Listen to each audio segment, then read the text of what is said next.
कभी सोचा है क्या कोई एक विचार, बस एक आइडिया दुनिया का नक्शा बदल सकता है? आज हम यही देखने वाले हैं कि कैसे एक जबरदस्त विचार ने दर्जनों बिखरे हुए राज्यों को एक साथ लाकर एक राष्ट्र बना दिया और इतिहास की धारा ही मोड़ दी। चलिए शुरू करते हैं। तो सवाल ये है कि दर्जनों अलग अलग राज्य जिनकी अपनी अपनी पहचान है, अपनी सरकारें हैं, उन सबको एक झंडे के नीचे लाने के लिए आखिर चाहिए क्या होता है? ये कहानी सिर्फ जंग और सियासत की नहीं है। नहीं, ये मामला उससे कहीं ज्यादा गहरा है।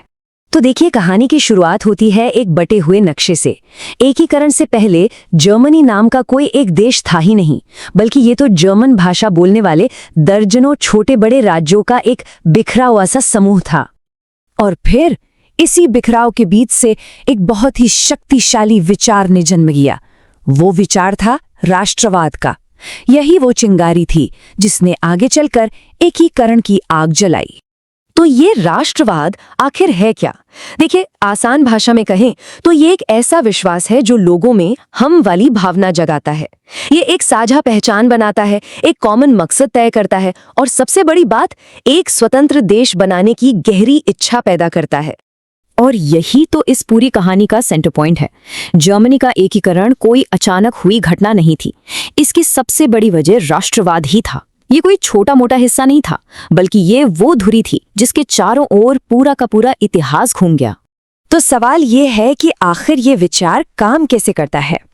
इसको ऐसे समझिए कि एक राष्ट्र बनाने की भी अपनी एक रेसिपी होती है। तो चलिए जरा इसकी सामग्री और इसे बनाने के तरीके पर एक नजर डालते हैं। ये पूरी प्रक्रिया आप देखिए 3 स्टेप्स में काम करती है।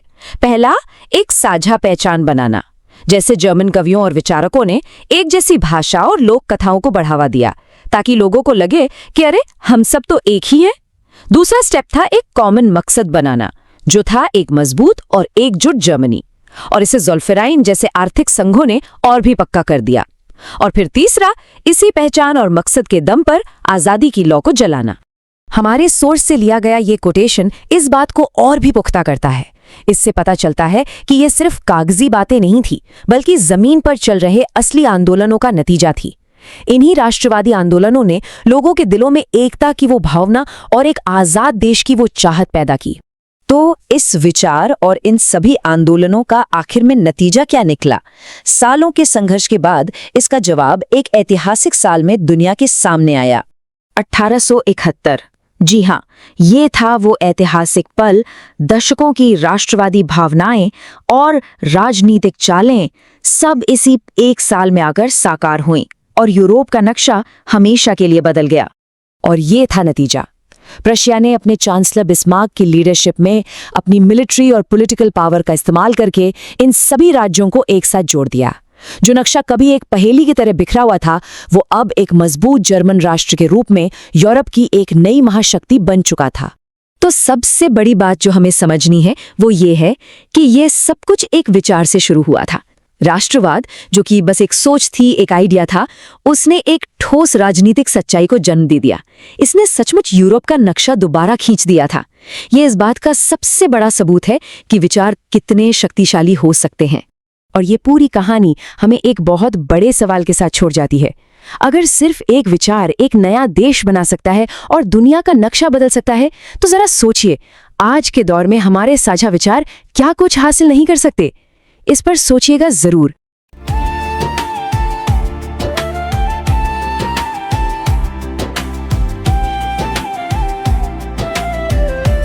किसी भी बड़ी कामयाबी के 3 चरण होते हैं, और ये तीनों चरण इतने सच्चे हैं कि अगर आप ध्यान से देखें तो हर सफल इंसान की कहानी में आपको ये साफ दिखाई देंगे। पहला चरण, विरोध।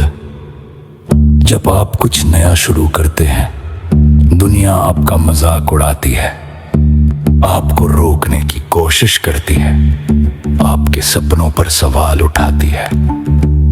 लोग आपका मजाक उड़ाते हैं, कहते हैं ये नहीं हो पाएगा, तुमसे नहीं होगा, ये सब सिर्फ किताबों में अच्छा लगता है। कुछ लोग आपको रोकने की कोशिश करते हैं तो कुछ लोग आपके सपनों को छोटा साबित करने में लग जाते हैं। और सच कहूं, ये सबसे कठिन चरण होता है, क्योंकि इस समय आपको सिर्फ दुनिया से नहीं, अपने अंदर उठ रहे शक से भी लड़ना पड़ता है। लेकिन यहीं असली खेल शुरू होता है। अगर आप इस चरण में टिक गए, अगर आपने हार नहीं मानी, तो आप दूसरे चरण में प्रवेश करते हैं। दूसरा चरण, स्वीकार्यता की शुरुआत। अब धीरे धीरे चीजें बदलने लगती हैं। वही लोग जो पहले हंसते थे, अब चुप होकर देखने लगते हैं। विरोध थोड़ा कम हो जाता है, सवाल थोड़े बदल जाते हैं। अब लोग कहते हैं, अच्छा, ये तो कुछ कर रहा है, देखते हैं कितना आगे जाता है। कुछ लोग आपसे जुड़ने की कोशिश करते हैं, कुछ लोग आपसे सीखने की। ये चरण बहुत खतरनाक भी होता है, क्योंकि यहीं पर कई लोग रुक जाते हैं।